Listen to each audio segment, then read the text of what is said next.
My name is Larry Norris. I have been composting probably almost all my life.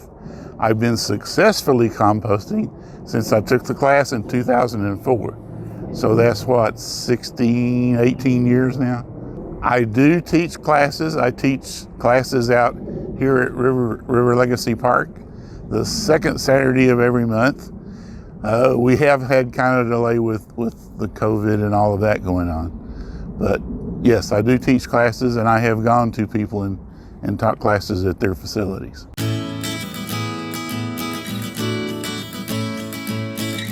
I'll be talking about compost today, how to make compost.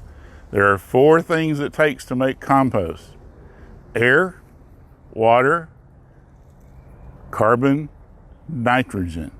Most of us know the carbons as the browns and the nitrogens as the greens. However, color discrepancies can fool you because coffee grounds are brown, yet they are very high in nitrogen. So everything that lives is carbon and nitrogen. It just depends on the percentage. To make compost, you want to get a mixture of about a 30-to-1 ratio of carbon to nitrogen. That works out to about, if you're layering it, about a 2-inch layer of greens, and then a 4 to 6 inch layer of browns, and then 2-inch layer and 4 and 6 until you get to the top.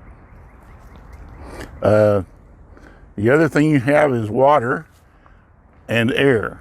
Now, when we put leaves in there as the browns, so your first layer would be carbon, or a bag of leaves.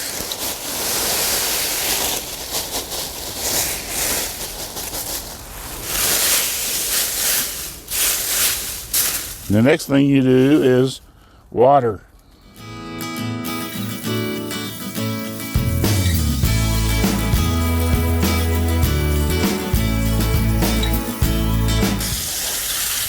That is water, but it's not near enough.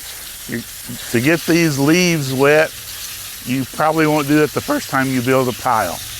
It'll take the second or the third time as you're turning it that you will get it wet. The other thing you can do for nitrogen source is vegetable scraps out of your kitchen. These are some scraps that came out of my kitchen in this past week.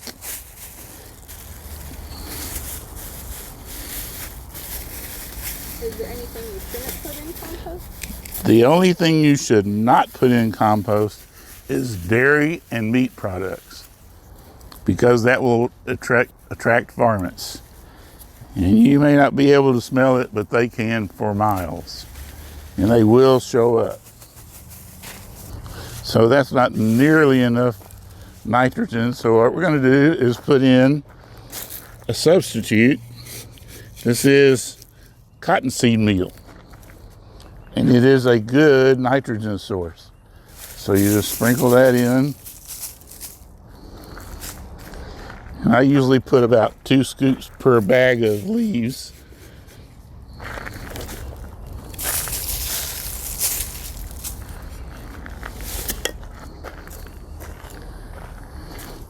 And guess what? Then you add more water.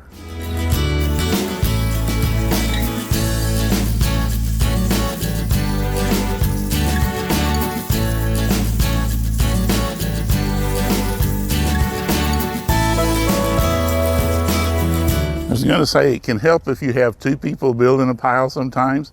One person can add water while the other person is putting the material in. So we've added some nitrogen,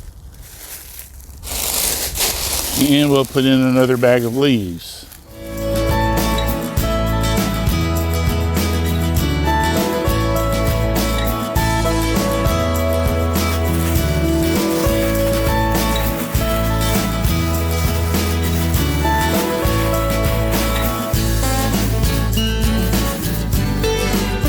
And more water.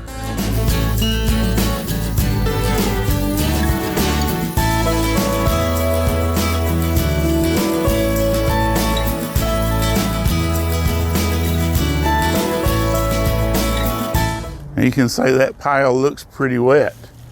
But if you take your hand and do this, it's pretty dry. So it takes a while for it to get wet. So don't be discouraged. I said it'll probably be the second or third time that you turn it that you'll actually see that they're getting wet. Now, how wet should the pile be? About the consistency of a wrung out sponge. In other words, if you pick up the compost or the leaves or whatever's in there and squeeze it, if you get a drop out of it, that's as much as you want. You don't want it to run out. So about is consistency of a wrung out sponge. Okay, we have leaves. Now what do you think we would do next? More nitrogen. So, come over here and get some more cottonseed meal. While I'm doing that, this is a compost thermometer. What we are building is called a hot pile. That means it's going to heat up. It's going to create a temperature. And it will get up to somewhere between 120 and 140 degrees. That's what this is for, to check that temperature. Stick this down into the middle of the pile and you'll see its temperature goes up.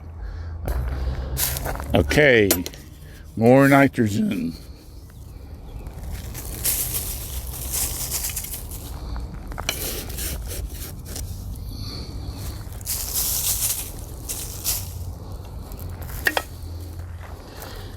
And more water.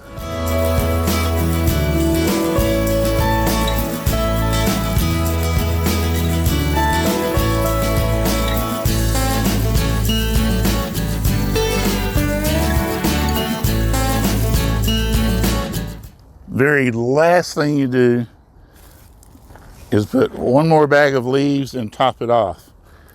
Then this pile is approximately a 3 by 3 by 3, which is known as a self-sufficient pile.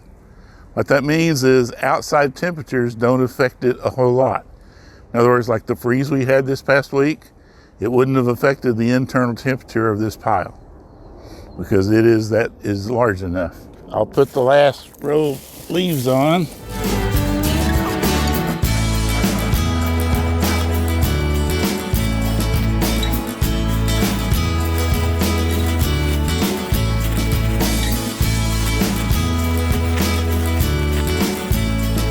These have been run over with a lawnmower. So it means they will deteriorate a little faster because their surface area is smaller.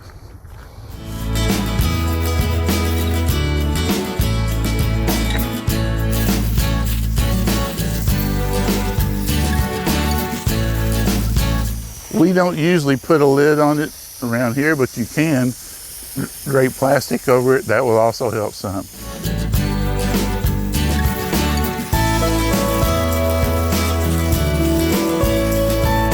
Okay, that is basically a compost pile built. There are other steps that you will do to this pile, or you can just leave it alone. If you just leave this pile alone like this, it will make compost. It may take 2 years, but it will make compost. If you turn it regularly, you can get compost in about 8 to 10 weeks. So by turning it,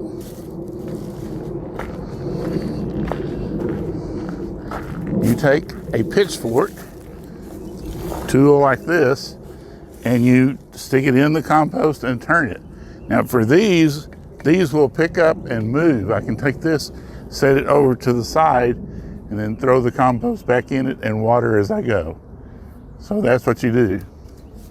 Benefits of composting: it is a very good natural food for plants, and it will not, like fertilizer, burn them.